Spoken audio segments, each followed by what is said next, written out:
Drama kisah cinta pasangan selebriti Rizky Febian dan Mahalini terus mencuri perhatian publik. Beredar kabar jika pasangan kekasih itu akan menggelar pernikahan di Bali yang merupakan tempat kelahiran Mahalini. Sebelumnya, Rizky Febian dan Mahalini telah melangsungkan tunangan tepatnya pada 7 Mei 2023 lalu. Tampak dalam proses lamaran, kedua keluarga dari masing-masing pihak turut hadir. Sementara penghulu KUA Kecamatan Tambun Selatan memastikan nama Rizky Febian dan Mahalini tidak terdaftar sebagai pasangan yang akan melangsungkan pernikahan. Dari situlah berhembus kabar jika dua sejoli ini tidak akan melangsungkan pernikahan di Jakarta.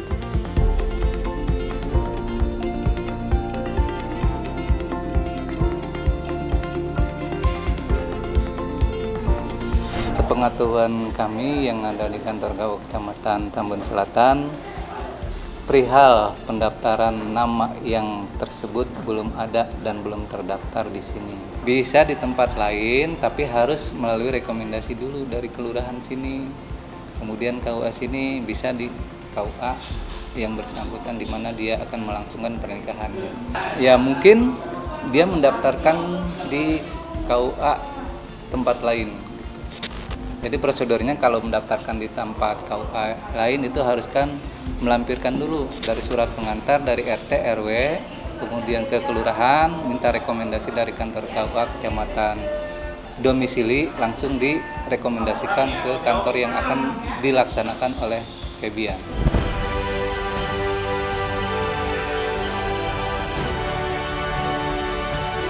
Kabar Rizky Febian dan Mahalini yang akan melangsungkan pernikahan di Bali tidak lepas dari perbedaan keyakinan yang dianut keduanya.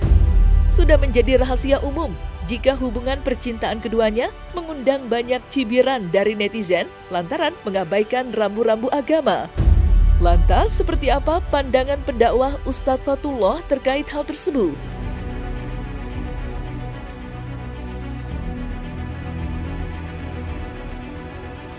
Dalam perspektif Islam, ada hukum-hukum di Al-Quran maupun hadis ketika orang menikah beda agama, kemudian orang tua merestui percintaan, kasih sayang mereka berdua, perbedaan agama. Di dalam Al-Quran, wala tankihul musyrikati hatta yu'min. Janganlah kalian menikahi perempuan yang belum beriman kepada Allah. Wala amat dan seterusnya.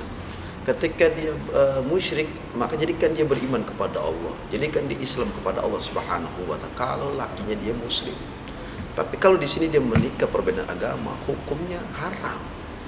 Kalau secara syariat agama Islam, maka tidak sah pernikahannya. Maka sebagai umat Islam kita harus pahami dan mengerti agar kiranya orang tua yang beriman kepada Allah yang muslim, ketika anaknya muslim menikah dengan perbedaan agama, di sini ada rambu-rambu, ada ketegasan, di sini ada benang merahnya.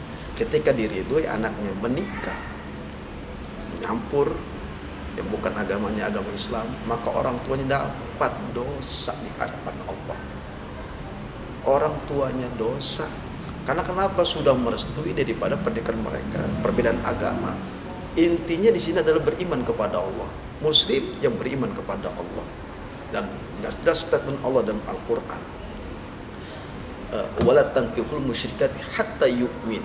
Jangan engkau menikahi wanita yang belum beriman kepada Allah Subhanahu wa Ta'ala. Konteks ayat ini telah jelas, dan ini menjadi dalil hujjah bagi orang beriman. Jangan menikahi wanita musyrik sebelum dia beriman kepada Allah Subhanahu wa Ta'ala. Kalau ada ridho orang tuanya, memberikan restu pernikahan mereka perbedaan agama, maka dia menanggung dosanya. Yang kedua, bagaimana anaknya ketika sah menikah dalam perbedaan agama dan hukum negara, maka itu dikatakan pernikahan yang tidak sah.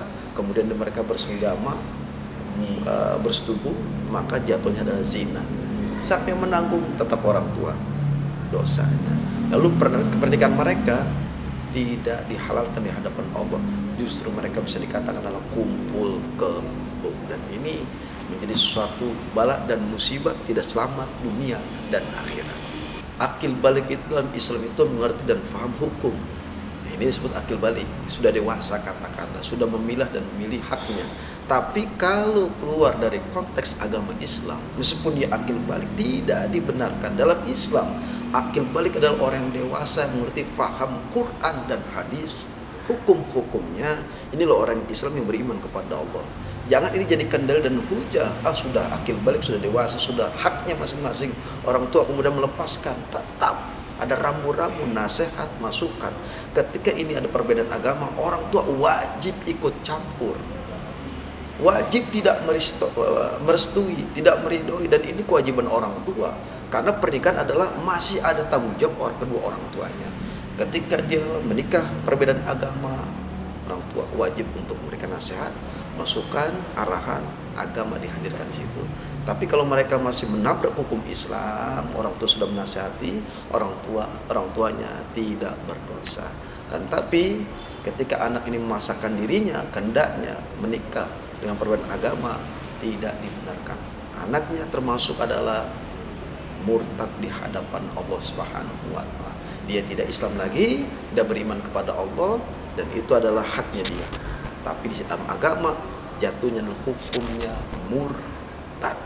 Kalau pernikahan beda agama dipaksakan, diaminkan oleh orang tuanya ikut hadir dalam pernikahan anaknya, tetap hukumnya tidak diperbolehkan. Lakum dinukum waliyadin. Agamamu, agamamu, agama kami, agama kami.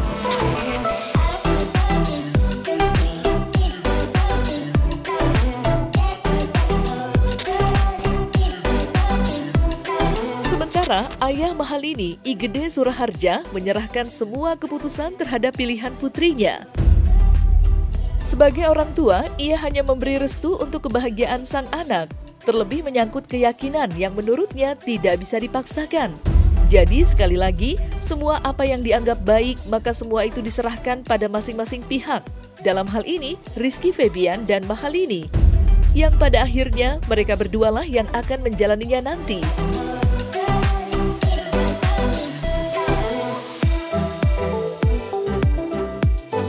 Kalau menurut sih istilahnya diambil gitu ya. Jadi kan itu merupakan konsekuensinya dia, dan dari keluarga sih nggak ada masalah kalau dibawa atau gimana. Kan yang namanya keyakinan, kepercayaan adalah merupakan hak kan, bukan merupakan sebuah kewajiban.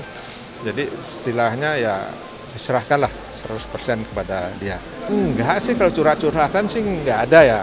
Nggak ada curhat-curhatan, karena kita kayak kalau sebagai orang tuanya gimana, kayak teman gitu loh. Jadi biasa bercanda dan lain sebagainya. Jadi ya nggak ada curhatan secara otomatis. Mungkin curhatnya pas kita bercanda. Sama keluarga kembali katakan, karena kan apapun biasanya sih kita ada keputusan apa pasti berunding sama keluarga.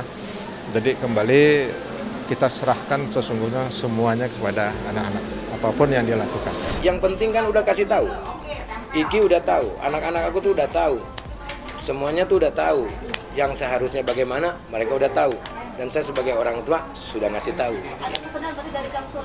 Lo sudah ngasih tahu dong, saya nanti disalahkan sebagai orang tua. Tapi kalau kamu mau jalanin, ya itu terserah mereka. Yang penting orang tua sudah ngasih tahu batasan-batasan yang harus dan yang enggaknya seperti apa.